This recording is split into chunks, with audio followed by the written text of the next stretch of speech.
बंदर की राम भक्ति।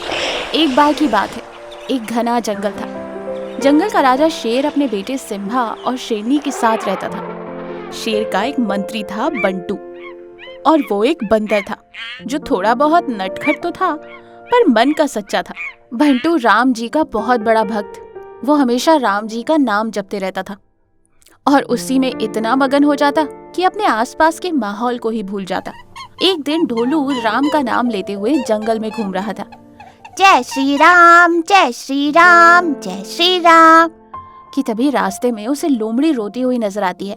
जय श्री। अरे अरे लोमड़ी बहन, क्या है, क्यों रो रही हो? सब ठीक तो है ना? क्या बताऊं बंटू भाई, बाघ ने तो नाक में दम कर रखा है। पिछले 2 दिनों से मुझे कोई भी शिकार नहीं मिला और आज जब शिकार हाथ लगा तो वो बाघ छीन कर ले गया। अरे ऐसे कैसे? वो तुम्हारा शिकार छीन कर ले जा सकता है? क्या बात है, साफ साफ कहो। अरे ये आज की नहीं, ये बाघ की अक्सर की आदत है। वो हम जानवरों के शिकार को छीन कर ले जाता है। अगर हम उससे बगावत करें तो वो हमारे बच्चों को मारने की धमकी देता है। मेरे बच्चे 2 दिन से भूखे, अब मैं क्या करूं? ये सुनकर बंटू उदास हो जाता है और कहता है, तुम मेरे साथ मेरे घर चलो, वहाँ कुछ फल है, वो तुम अपने बच्चों को दे देना। यूं बंटू लोमड़ी को अपने साथ ले जाता है और उसे कुछ फल देता है। लोमड़ी बंटू का धन्यवाद कर वहाँ से चली जाती है। अगले दिन लोमड़ी एक बड़ा सा मांस का टुकड़ा लेकर आ रही थी। बाघ उसे देख लेता है और उसे रोककर मांस का टुकड़ा छीन लेता है। अरे बाघ, ये मांस मुझे दे दो, मेरे बच्चे 2 दिन से भूखे, प्लीज मुझ पर रहम करो। अगर बच्चे भूखे हैं तो जाकर दूसरा शिकार ढूंढ ले। ये कहकर बाघ मांस खा लेता है और जोर जोर से हंसते हुए कहता है, अरे वाह लोमड़ी, मांस तो बड़ा ही स्वादिष्ट था, मजा आ गया। अब जाकर अपने लिए दूसरा शिकार ढूंढ ले। बाघ ये बोल ही रहा था कि तभी अचानक उसके गले में जोरों की जलन होने लगती है। अरे ये क्या, मेरे गले में कैसी जलन हो रही है? अरे ओ लोमड़ी, तूने मुझे क्या खिलाया? बाघ ये बोल ही रहा था कि तभी बंटू हंसते हुए आता है और कहता है, जय श्री राम, जय श्री राम, जैसी करनी वैसी भरनी। उसमें जहर था और वो मांस लोमड़ी ने तुम्हें नहीं खिलाया, बल्कि उससे छीनकर तुमने ही खाया है। ये सुनकर बाघ के तो होश उड़ जाते और वो डर के मारे इधर उधर भागने लगता है। अरे बंटू, मुझे बचा ले, हाँ, मैं अभी मरना नहीं चाहता, कृपया करके मुझे बचा ले। ये बाघ डरते हुए इधर उधर भाग रहा था। यही देखकर सारे जानवर वहाँ इकट्ठा होते हैं। तब बंटू हंसते हुए कहता है, अरे बाघ रुक जा, वो जहर नहीं था, बल्कि तुझे सबक सिखाने के लिए मैंने उसमें थोड़ी सी मिर्ची डाल दी थी, जिससे तेरे गले में जलन होने लगी। क्यों, कैसा लगा मेरा झटका? जा जाकर तालाब से पानी पी ले, सब ठीक हो जाएगा। ये सुनकर बाघ वहाँ से धूम दबाकर भागने लगता है और ये देख सारे जानवर जोर जोर से हंसने लगते हैं। बाघ गुस्से में आग बबूला हो रहा था।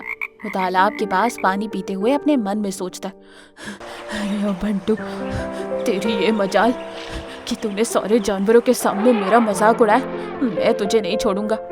इसके बाद तो बाघ मौके की तलाश में था कि कब वो बंटू से अपनी बेइज्जती का बदला ले। वो हमेशा चोरी छुपे बंटू पर नजर रखने लगता है। एक दिन बाघ जंगल में घूम रहा था कि रास्ते में उसे राम जी का एक चित्र मिलता है, जिसे देख बाघ अपने मन में सोचता है, अरे वाह, राम जी का चित्र, यही मौका है उस बंटू से बदला लेने का। अरे ओ बंटू, तो बड़ा राम जी का भक्त बने घूमता है ना, अब देख मैं तेरा क्या हाल करता हूँ। ये सोचकर वो राम जी का चित्र लेता है और बंटू को ढूंढते हुए निकल जाता है। रास्ते में उसे बंटू सिम्हा के साथ खेलते हुए नजर आता है। बाघ बंटू को देखकर खुश हो जाता है। अब आएगा मजा। ये सोचकर बाघ चुपके से बंटू और सिम्हा के करीब जाता है और चुपके से राम जी के चित्र को एक पेड़ के नीचे रखकर झाड़ियों में छिप जाता है। इधर बंटू सिम्हा के साथ खेलते खेलते उस पेड़ के पास आता है जहाँ राम जी का चित्र था। बंटू राम जी के चित्र को देखकर खुशी से फूला नहीं समाता और वो उनकी भक्ति में लीन हो जाता है। जय श्री राम, जय श्री राम, जय श्री राम, जय श्री राम। बंटू ये भी भूल जाता है कि सिम्हा उसी के साथ है कि तभी बाघ चुपके से सिम्हा के पास आता है और उसे अपनी मीठी मीठी बातों में फंसाकर वहां से ले जाता है। दूसरी ओर शेरनी सिम्हा के लिए परेशान हो रही थी। शेर और शेरनी सिम्बा को ढूंढते हुए निकलते हैं कि रास्ते में उनकी नजर बंटू पर पड़ती है, जो राम नाम का जप कर रहा था, पर उसके पास सिम्बा नहीं था। ये देख शेरनी कहती है, बंटू सिम्बा कहाँ है? मेरा बेटा सिम्बा कहाँ है? बंटू राम नाम जपते हुए इतना मगन था कि उसे कुछ सुनाई ही नहीं दे रहा था। ये देख शेर को बहुत गुस्सा आता। वो जोर से दहाड़ मारते हुए बंटू पर टूट पड़ता कि तभी वहां सारे जानवर इकट्ठा होते। बाघ भी वही था। अरे महाराज, ये आप क्या कर रहे हो? छोड़ दो मुझे। अरे महाराज देखो कैसे सिम्बा का अपहरण करके अनजान बन रहा है, मार दो इसे। ये सुनकर तो बंटू के होश ही उड़ जाते। देखो बंटू, अगर मेरा बच्चा नहीं मिला तो मैं तुम्हें जिंदा नहीं छोड़ूंगी। हे राम जी, इस भक्त की लाज रखो। सिम्बा जहाँ कहीं भी उसे वापस भेज दो और तुम्हारे भक्त पर लगे इल्जामों को गलत साबित कर दो। जब तक तुम सिम्बा को नहीं भेजोगे, मैं अपना सर यहीं तुम्हारे सामने पटकता रहूंगा। ये कहकर ढोलू राम जी का नाम जपते हुए अपना सिर जमीन पर पटकने लगता है। जय श्री राम, जय श्री राम, जय श्री राम, जय श्री राम। कि तभी वहां एक तेज रोशनी आती है और उसमें से एक आवाज आती है, बंटू मैं तुम्हारी भक्ति से खुश हुआ। तुम गुनहगार नहीं हो, बल्कि तुम तो मेरे सच्चे भक्त हो। असली गुनहगार तो ये बाघ है जो तुमसे बदला लेने के लिए सिम्बा को उठा ले गया।